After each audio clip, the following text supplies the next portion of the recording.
ناظرین و سامعین، اس وقت دیوبند سے ایک بڑی خبر آ رہی ہے، اور یہ خبر صبح سے گردش کر رہی ہے کہ مشہور عالم اور عربی زبان و ادب کے ماہر دارالعلوم دیوبند کے سابق استاد حضرت مولانا وحید الزماں قاسمی کے برادر اصغر سب سے چھوٹے بھائی مولانا ڈاکٹر معید الزماں قاسمی 72 برس کی عمر میں اس دنیا سے دار باقی کی طرف رخصت ہو گئے ہیں۔ انا للہ و انا الیہ راجعون۔ دیوبند کے شیخ الہند ہال میں دارالعلوم کے محتمم مفتی ابوالقاسم نے جنازے کی نماز پڑھائی ہے۔ تدفین قبرستان قاسمیہ میں عمل میں آئی ہے۔ ان کی ابتدائی تعلیم ضلع شاملی کے قصبہ کیرانے میں ہوئی، جو مرحوم کا آبائی وطن ہے۔ ڈاکٹر صاحب نے دارالعلوم دیوبند سے 1969 میں فراغت حاصل کی۔ حضرت مولانا فخر الدین مراد آبادی رحمۃ اللہ علیہ سابق شیخ الحدیث دارالعلوم دیوبند سے بخاری شریف کی تعلیم حاصل کی۔ ڈاکٹر معید الزماں قاسمی 5 بھائیوں میں اکیلے رہ گئے تھے۔ وہ جامعہ طبیہ دیوبند کے خزانچی اور بانی ممبر تھے۔ اسی کے ساتھ وہ مسلم فنڈ ٹرسٹ کے سیکریٹری بھی تھے۔ ڈاکٹر معید الزماں قاسمی کے انتقال پر دارالعلوم دیوبند کے محتمم مفتی ابوالقاسم نعمانی نے کہا، مرحوم مخلص، سادہ اور انسانیت کی خدمت کا جذبہ رکھنے والے انسان تھے۔ دارالعلوم وقف کے محتمم مفتی مولانا سفیان قاسمی نے کہا، ڈاکٹر معید الزماں بہترین معالج تھے اور وقت کے ساتھ ساتھ ان کے تجربے سے مریضوں کو بڑا فائدہ پہنچا تھا۔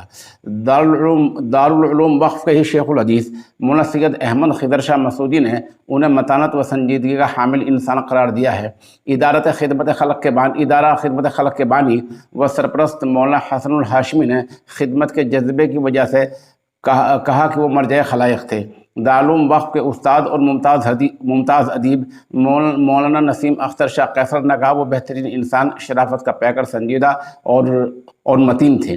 ماہنامہ ترجمان دیوبند کے مدیر اعلیٰ مولانا ندیم الواجدی نے کہا، مرحوم ایک ملنسار اور خوش اخلاق انسان تھے۔ مسلم فنڈ ٹرسٹ دیوبند کے مینیجر سہیل صدیقی نے کہا، ادارہ اپنے ایک مشفق اور مخلص ذمہ دار سے محروم ہو گیا ہے۔ جامعہ طبیہ دیوبند کے سیکریٹری ڈاکٹر سعید انور نے ڈاکٹر مرحوم گزشتہ 15 سال سے کالج کے خزانچی کے عہدے پر براجمان تھے۔ کالج کے ایڈمنسٹریٹر ڈاکٹر اختر سعید نے بھی ملنسار بتایا ہے۔ اس موقع پر ادارے کے پرنسپل ناصر علی، ڈاکٹر محمد فصیح، ڈاکٹر احتشام الحق Siddiqui, doctor Muhammad Azam, doctor Muzammil, doctor محمد آصف وغیرہ موجود رہے۔ آل انڈیا ریڈیو کی اردو سروس سے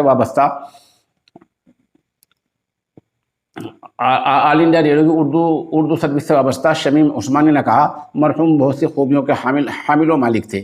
تدفین میں مولانا سلمان بجنوری مدد اللہ، مولانا سعد قاری وامق عثمانی، مولانا امیر صدیقی، صدر الزماں وسیم عثمانی، قدر الزماں راحت خلیل، مسلم فنڈ ٹرسٹ دیوبند کے مینیجر سہیل صدیقی، معاون مینیجر سید آصف حسین، عمیر عثمانی، انعام قریشی، ادریس انصاری، سمیر چودھری، جاوید عثمانی، اشتیاق احمد، حافظ عبدالخالق، حاجی محمد یاسین، جامعہ طبیہ دیوبند کے سیکریٹری ڈاکٹر انور سعید، ایڈمنسٹریٹر ڈاکٹر اختر سعید، مولانا نسیم اختر شاہ قیصر، مولانا اویس عثمانی، قاضی فرحان اور مولوی محمد انس صدیقی، نیز Adeel Siddiqui, Faizi Siddiqui, doctor Munawwar, Rizwan Salmani, Mother Teresa junior high school کے مینیجر ماسٹر شمشاد اور ان کے علاوہ متعدد ادبی، دینی اور سماجی و ملی شخصیات نے باری باری شرکت کی۔